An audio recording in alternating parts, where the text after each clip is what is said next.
नमस्ते। आजको यस भिडियोमा हामी टिगको बैंक स्टेटमेन्ट सिंक फिचर कसरी प्रयोग गर्ने भन्ने हेर्नेछौँ। यदि तपाईलाई आफ्नो ग्लोबल आइएमएफ बैंकको खाता टिगसँग कसरी इन्टिग्रेट गर्ने भन्ने थाहा छैन भने माथि दिएको लिंक युज गरेर अथवा डिस्क्रिप्सनमा दिएको लिंक युज गरेर यसको इन्टिग्रेसन प्रोसेस हेर्न सक्नुहुन्छ। अब बैंक सिंक इनेबल भइसकेपछि के गर्ने त र यो फिचरलाई कसरी प्रयोग गर्ने भन्ने अब हामी हेरौँ। बैंक सिंक इनेबल भइसकेपछि यहाँ कनेक्टेड भनेर देखाउँछ। अब तपाईले आफ्नो बैंक स्टेटमेन्ट्सहरु कुन टाइममा सिंक गर्ने हो भनेर मिलाउनु पर्ने हुन्छ।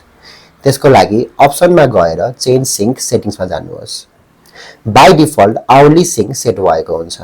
यो सेटिङमा तपाईको सबै बैंक स्टेटमेन्ट्सहरु हरेक आवर आफै अपडेट हुन्छन्। तर तपाईले चाहेमा यसलाई डेली सिंक पनि सेट गर्न सक्नुहुन्छ। त्यसको लागि अपडेट वान्स अ डे मा गएर तपाईलाई कुन चाहिँ टाइम इफेक्टिभ लाग्छ त्यो टाइम चुज गर्न सक्नुहुन्छ। अब सेभ सिंक सेटिंग्स गरिदिनुहोस्। यो गरिसकेपछि तपाईले जुन टाइम सेट गर्नु भएको छ त्यही टाइममा सबै बैंक स्टेटमेन्ट्सहरु डेली इम्पोर्ट हुनेछ। तर कुनै समयमा तपाईलाई आफ्नो बैंक स्टेटमेन्ट्सहरु इमिडिएटली चाहिएमा यहाँ रहेको रिफ्रेश बटन क्लिक गर्नुहोस्। यो गरिसकेपछि तपाईको सबै बैंक स्टेटमेन्ट्सहरु आफै आउने भयो। इम्पोर्ट गरिएका बैंक स्टेटमेन्ट्सहरुलाई डिटेलमा हेर्ने हो भने भ्यू स्टेटमेन्टमा जानुहोस्। यहाँ तपाईले यो स्टेटमेन्टहरु कुन चाहिँ डेटको हो, कुन चाहिँ डेटमा इम्पोर्ट गरिएको हो र यसको डिस्क्रिप्सन पनि हेर्न सक्नुहुन्छ। यदि यो अमाउन्टहरु डिपोजिट गरिएको हो भने प्लसमा देखिन्छ भने पेमेन्ट गरेका अमाउन्टहरु सबै माइनसमा देखिन्छ। अब बैंक स्टेटमेन्ट्सहरु सिंक भइसकेपछि के गर्ने त र यो फिचरलाई कसरी प्रयोग गर्ने भन्ने कुरा हामी हेरौँ। यो फिचरले सबैभन्दा सजिलो त ट्रान्ज्याक्सन्स रेकर्ड गर्ने प्रक्रियालाई बनाउँछ। कुनै पनि नयाँ रिसिट अथवा पेमेन्टको रेकर्ड गर्नको लागि तपाईले फेरि पनि बैंक स्टेटमेन्ट्सहरु हेरिराख्नु पर्दैन। यता इम्पोर्ट भएकै बैंक स्टेटमेन्ट्सबाट एड पेमेन्ट गरी ट्रान्ज्याक्सन्सहरुको रेकर्ड गर्न सकिन्छ। यदि यो ट्रान्ज्याक्सन अमाउन्ट डिपोजिटको हो र कुनै कस्टमरबाट रिसिभ भएको भने तपाईले यतैबाट कस्टमर पनि सिलेक्ट गर्न सक्नुहुन्छ। र यहीबाट टीडीएस को एन्ट्रीको साथसाथै यो अमाउन्ट कुन चाहिँ इन्भोइसको लागि एलोकेट गर्ने हो त्यो पनि यतैबाट सिलेक्ट गर्न सक्नुहुन्छ।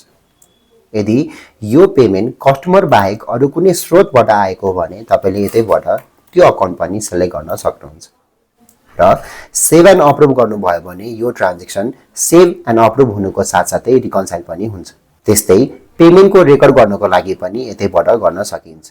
यदि यो पेमेन्ट सप्लायरलाई गर्नु भएको हो भने सप्लायरहरु पनि यतैबाट सेलेक्ट गर्न सकिन्छ। यहाँ टीडीएस को एन्ट्रीको साथसाथै बैंक चार्जेसको एन्ट्री पनि गर्न सकिन्छ र यो पेमेन्ट कुन चाहिँ बिलको लागि एलोकेट गर्ने हो त्यो पनि यतैबाट सिलेक्ट गर्न सकिन्छ। यदि सप्लायरलाई बाहेक अरु कुनै अकाउन्टको लागि पेमेन्ट गरिएको भने पनि यतैबाट राख्न सकिन्छ। यदि पेमेन्ट गरिएको अमाउन्टलाई डिफरेन्ट अकाउन्टमा स्प्लिट गर्नु परेमा स्प्लिट अप्सन युज गरेर स्प्लिट पनि गर्न सकिन्छ।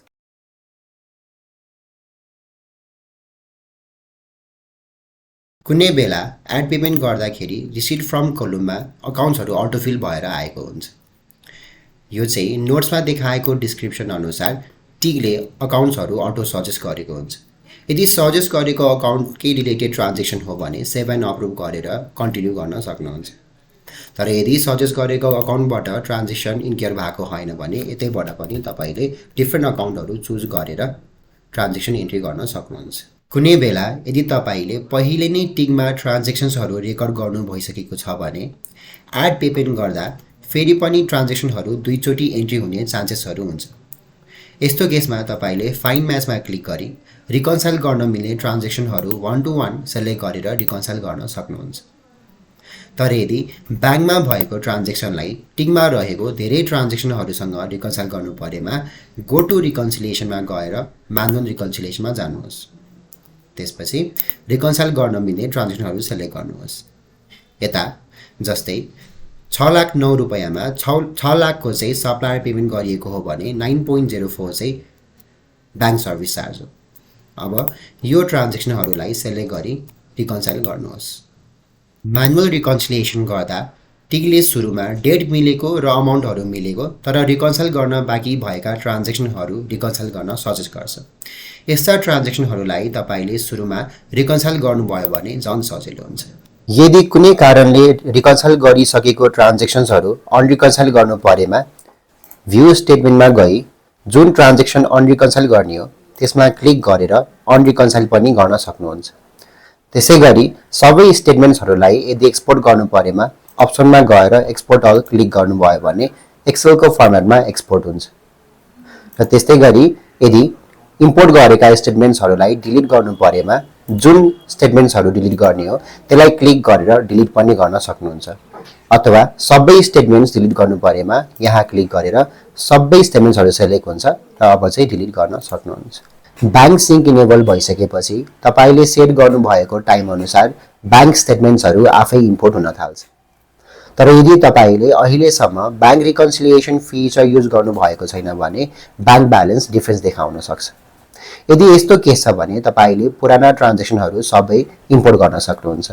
त्यसको लागि अप्सनमा गएर इम्पोर्ट स्टेटमेन्टमा जानुहोस् र यहाँ तपाईले आफ्नो डिजायर टाइम चुज गर्नुहोस्। टाइम चुज गर्दाखेरि तपाईले म्याक्सिमम 1 वर्षसम्मको मात्र चुज गर्न सक्नुहुन्छ। अब इम्पोर्ट गर्नुहोस्। तपाईको नम्बर अफ ट्रान्जेक्सन अनुसार टिगले ब्याङ्क स्टेटमेन्ट्सहरू इम्पोर्ट गर्न टाइम लिनेछ।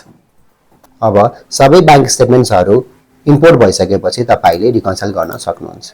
यसरी टिगको ब्याङ्क स्टेटमेन्ट सिंक फिचरले म्यानुअल इन्ट्रीको झन्झट हटाउँछ र ब्याङ्क रिकन्सिलिएसन प्रोसेस पनि सजिलो बनाउँछ। यदि तपाईलाई केही क्वेशन्सहरू भएमा तल कमेन्ट गर्न नबिर्सनुहोस् र यदि केही एक्स्ट्रा कन्फ्युजनहरू छ भने तल दिएको नम्बरमा सम्पर्क पनि गर्न सक्नुहुन्छ। यस्तै ट्युटोरियल भिडियोजहरू हेर्नको लागि टिगको युट्युब च्यानललाई सब्स्क्राइब गर्नुहोस्। धन्यवाद।